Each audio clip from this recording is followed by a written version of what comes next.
कोई नहीं कहने जाएगा ए, कथा सुनो, नहीं गोली मार देंगे, ऐसा सुना कभी किसी को? ए, सत्संग करो, नहीं बहुत मार मारेंगे, ऐसा सुना कभी किसी को? It's your choice. चाहो तो सिनेमा देखिए आओ, चाहो तो रबड़ी खाई आओ, चाहे तो घूम के चले आओ, मॉल से चले आओ, चाहे तो कथा में बैठ जाओ, कोई बाध्यता नहीं है। पर धर्म पालन के बिना जीवन पशुवत है और पशु कभी आनंदित नहीं हो सकता। वो चारा वारा खा के कभी सुखी हो सकता है, फिर डंडा खा के दुखी हो जाएगा। तो अगर वो जीवन चुन लिया है, बहुत अच्छी बात है।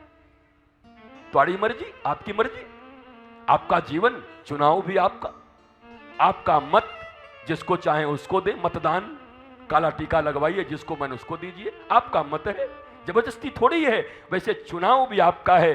धर्मयुक्त जीवन जीना चाहते हैं या धर्म विरुद्ध जीवन जीना चाहते हैं, यह भी चुनाव आपका है। कथा में बैठना चाहते हैं, नहीं बैठना चाहते हैं, ये आपका मर्जी है। कथा में बैठ के भी इधर उधर कामिनी कांचन कुर्मी कलेवर कादंबर की बात करना चाहते हैं या व्यासपीठ से प्रवाहित हो रही तुम्हारे जीवन के अनंत समस्याओं के समाधान के रूप में श्री कृष्ण के इस महान ग्रंथ से, बल्कि श्री कृष्ण ही जो ग्रंथ स्वरूप आए हैं उनमें से निकले सूत्रों को तुम एक्सेप्ट करोगे, स्वीकार करोगे और अपने जीवन में आनंदित होगे। ये चुनाव भी तुम्हारा है, इसमें कोई जोर जबरदस्ती नहीं है किसी की तरफ से।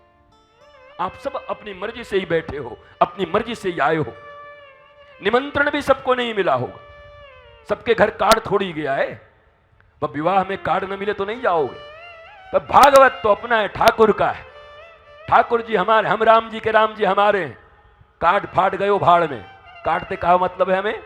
ठाकुर जी की भागवत कथा चल रही है, ठाकुर जी की दिव्य महाराज सलीला बह रही है। पुण्य सलीला में हम भी जाके डुबकी मार करके आ जाए। गंगा जी में जाना होगा, थोड़ा दूर जाना होगा, यमुना जी जाना होगा, थोड़ा दूर जाना होगा, पर जरा देखो तुम्हारे बाजार में ही भागवत रूपी गंगा और यमुना का आगमन हो गया है। तुम तो यहीं बैठ करके स्नान कर सकते हो, मज्जन कर सकते हो, पान कर सकते हो, ये सब यहीं पर संभव है।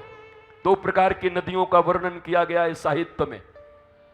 बोला एक दूरक कुलक प्लावनी धारा, एक आत्मक कुलक प्लावनी धारा। दूरक कुलक प्लावनी धारा कौन है? बोला हरिद्वार में चले जाओ, जाकर के गंगा के घाट में, बनारस में चले जाओ, दशाश्वमेध घाट में, प्रयाग में चले जाओ महाराज, वहाँ जो संगम का घाट है वहाँ पर जाकर के स्नान करिए आओ। ये जो नदियाँ बह रही हैं, ये जो सलीलाएँ बह रही हैं, वहाँ जाने के लिए आपको पहुँचना पड़ेगा। और वहाँ जाने के बाद भी हरिद्वार में लिखा हुआ रहता है कि भैया बहुत अंदर मत जाना, और जाना तो सीकड़ पकड़ के जाना, चेन पकड़ के जाना, पानी बहुत गहरा है, अगर अंदर गए तो डूब के मर सकते हो। तो वो दूरक कुलक प्लावनी धारा है। और एक आत्मक कुलक प्लावनी धारा है, यह भी सलीला है, यह भी यमुना है, यह भी गंगा है, जो तुम्हारे आत्मा के करीब से बहती है। ये कौन है? कहा ये भागवत रूपी गंगा है, यह महाराज श्री रामचरितमानस रूपी गंगा है, यह पुराण रूपी गंगा है, यह वेद उपनिषद रूपी गंगा है, जो तुम्हारे आत्मा के करीब से बहती है।